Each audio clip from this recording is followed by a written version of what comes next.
नमस्कार, मैं हूं आपके साथ स्नेही श्रेयस। आयोन भारत बिहार झारखंड देख रहे हैं आप।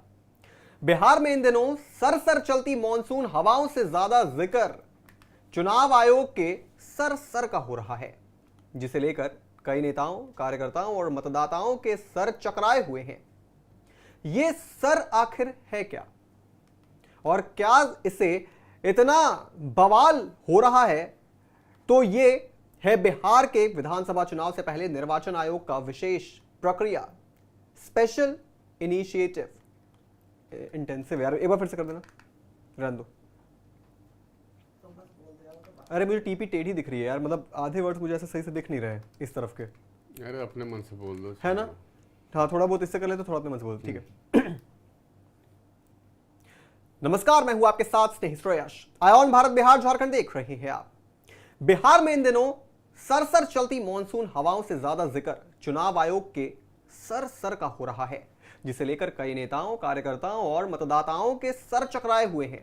लेकिन आखिर ये सर क्या है और क्यों इसे लेकर इतना बवाल मचा हुआ है? तो देखिए, यह है बिहार विधानसभा चुनाव से पहले निर्वाचन आयोग की विशेष प्रक्रिया, यानी कि स्पेशल इंटेंसिव रिवीजन, जिसे संक्षेप में सर यानी कि सर कहा जा रहा है।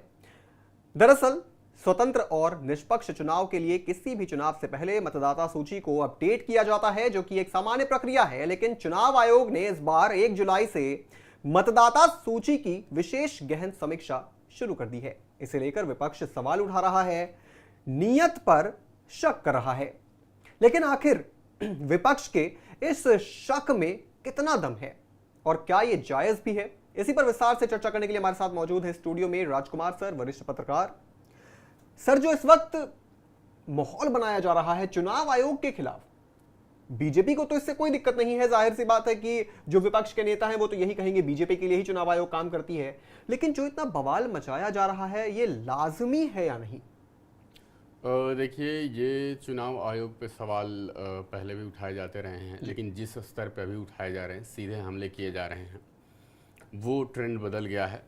और जो लोग ये कर रहे हैं, क्या उनकी सत्ता थी तो वो लोग भी ऐसा करते थे क्या चुनाव आयोग को अपने पक्ष में करने के लिए, अपने फेवर में वोट डलवाने के लिए? ये सवाल भी पूछा जाना चाहिए, क्योंकि अगर आप शक कर रहे हैं, चुनाव आयोग आपको चुनौती दे रहा है, तो आप उसका जवाब नहीं दे रहे हैं। बहरहाल, बिहार चुनाव की बात, तो बिहार में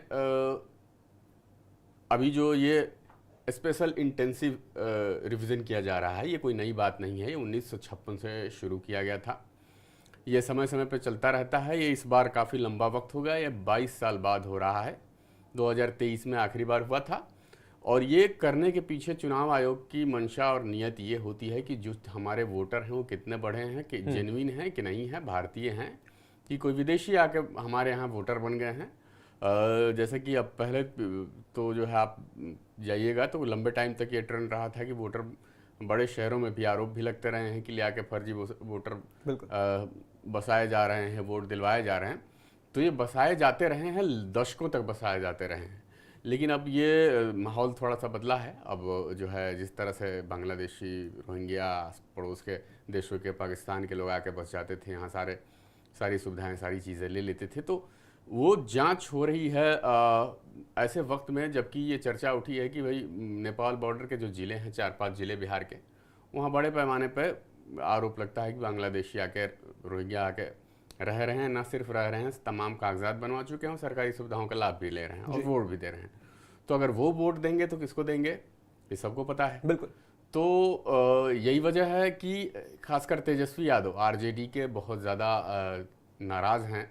हालांकि प्रशांत किशोर भी इस पर बोल रहे हैं और तमाम विपक्षी पार्टियां बोल रही हैं। उसका मुद्दा है कि भाई मुस्लिम वोट को हम अपनी तरफ खींचें, और जनता में एक तरह से एक भ्रम की स्थिति भी बनाने की कोशिश की जा रही है। मुझे जो लग रहा है, अभी दिख रहा है कि ये बहुत घालमेल हो रहा है, और यही वजह है कि शायद जनता में भी सर को लेकर उनका सर चकरा रहा है और लोग कह रहे हैं अरे ये हो क्या रहा है, ये क्या चीज़ें चल रही हैं। चूँकि अब 22-23 साल पहले की पुरानी चीज़ें हैं, पुराने लोग जानते होंगे, लेकिन नए लोग जो उस समय 8-10 साल के भी रहे होंगे, 2-4-5 साल के रहे होंगे, तो उनको पता नहीं है कि ये हो क्या रहा है। लेकिन ये जांच हो रही है कि वाकई में आप यहाँ के निवासी हैं कि नहीं, ये जानना ज़रूरी भी है।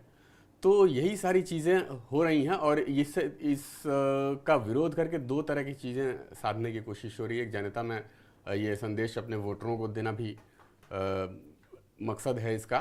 तेजस्वी या महागठबंधन या बाकी जो चीज़ जो तमाम विपक्ष की पार्टियां हैं कि एक संदेश देना अपने वोटरों में कि आप संगठित रहिए, क्योंकि सरकार साजिश कर रही है चुनाव आयोग के जरिए कि आप लोगों के वोट काट लिए जाएंगे, आपके नाम वोटर लिस्ट से हटा दिए जाएंगे। तो यही वजह है कि आम लोगों में भी भ्रम की स्थिति है, जबकि उस तरह का हवा जो क्रिएट किया जा रहा है उस तरह की चीज़ें नहीं हैं।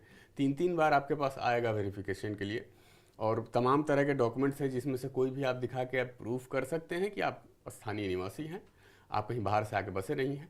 तो इसको लेकर बहुत ज़्यादा हवा क्रिएट करने की ज़रूरत नहीं है, लेकिन अब चूंकि चुनाव है तो ये तो होगा ही।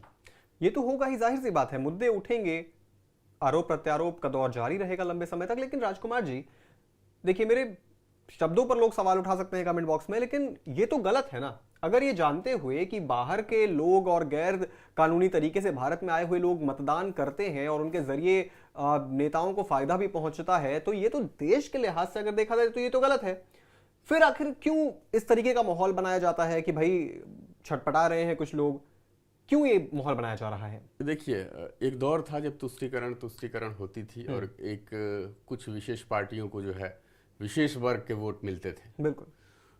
तो अब क्या है, ये हिंदुत्व वाला दौर शुरू हुआ, हिंदू जागरण जिसको आप कह सकते हैं राइट विंग के नज़रिए से अगर देखें तो अब उसके ऐसे माहौल में क्या है कि अब जब हिंदू, पहले ये होता था कि हिंदू वोटों को बांट दो, मुस्लिम वोट कंसोलिडेट करो, जीत जाओ, ये फंडा अपनाया जाता था। अब स्थिति बदल चुकी है। सत्ताधारी पार्टी जो है बीजेपी, खासकर जो केंद्र की सत्ता में भी है, बिहार में भी है, तो उनकी कोशिश है हिंदुओं को एकजुट करो और मुस्लिमों वोट को भी अपने पाले में करने की कोशिश करो। ये अलग बात है कि बीजेपी को मुस्लिम वोट मिलते बहुत कम हैं, गिनती के मिलते हैं, लेकिन मिलते हैं, ऐसा नहीं कि नहीं मिलते हैं। लेकिन माना जाता है कि मुस्लिम बीजेपी विरोधी वोट करता है, तो बिहार में भी यही ट्रेंड है। तो यही वजह है कि अब क्या है कि जो वोट जो हटेंगे, अगर बाहरी, मान लीजिए कि बाहरी लोग थे जो वोट करते थे भारत में, तो जो जिन लोगों ने संरक्षण दिया था, जिन लोगों ने तमाम तरह के अनैतिक तरीके से उनको फायदा पहुंचाया था, तो वो उन्हीं के लिए खड़े रहेंगे। तो ये चीज़ें, ये छटपटाहट इसी वजह से भी हो सकती है कि भाई हमारा वोट बैंक है, हमने बड़े मेहनत करके बड़ा लंबे तरीके कवायद करके ये किया है। और ये चीज़ें बिहार में, बंगाल में, दिल्ली में, महाराष्ट्र में, हर जगह पे देखने को मिला है कि एक लंबी प्रक्रिया रही है वोट बाहर से लाके लोगों को बसाने की और उनको वोटर मतदाता बनाने की, सिर्फ इसलिए कि वो मतदान करें हमारे यहाँ। उसके बदले में यहाँ बहुत सारी चीज़ें, कानून व्यवस्था से लेकर डेमोग्राफी तक की, हमारे भारतीय रिसोर्सेज के दुरुपयोग तक की तमाम तरह की चीज़ें, क्या कहते हैं, चुनौतियाँ उत्पन्न हो गई थी। तो अब यही वजह है कि चुनाव आयोग ने भी कमर कसी है, इन सब चीज़ों पर सख्ती बरतनी शुरू की गई है और ये समझा जाता है कि जो एनआरसी है उसकी ये शुरुआत है। चुनाव आयोग के जरिए ये अगर कर रहा है तो उसके बाद इसके बाद जो है देश के लोगों को ये समझाना भी मुझे लगता है आसान होगा कि ये क्यों किया जा रहा है, क्या किया जा रहा है। बिल्कुल, क्या किया जा रहा है, क्यों किया जा रहा है, सबके नजर में पहले से है। ऐसा नहीं है कि देश की जनता चीजों से अपडेटेड नहीं रहती है, उनको पता है कि भारत के अंदर और बेसिकली बिहार की भी अगर बात करें तो बिहार के अंदर कितने गैर हिंदुस्तानी लोग रह रहे हैं, गैर कानूनी तरीके से जो बांग्लादेश से आ गए हैं, रोहिंग्या मुसलमान आ गए हैं, वो कैसे रह रहे हैं सभी जानते हैं।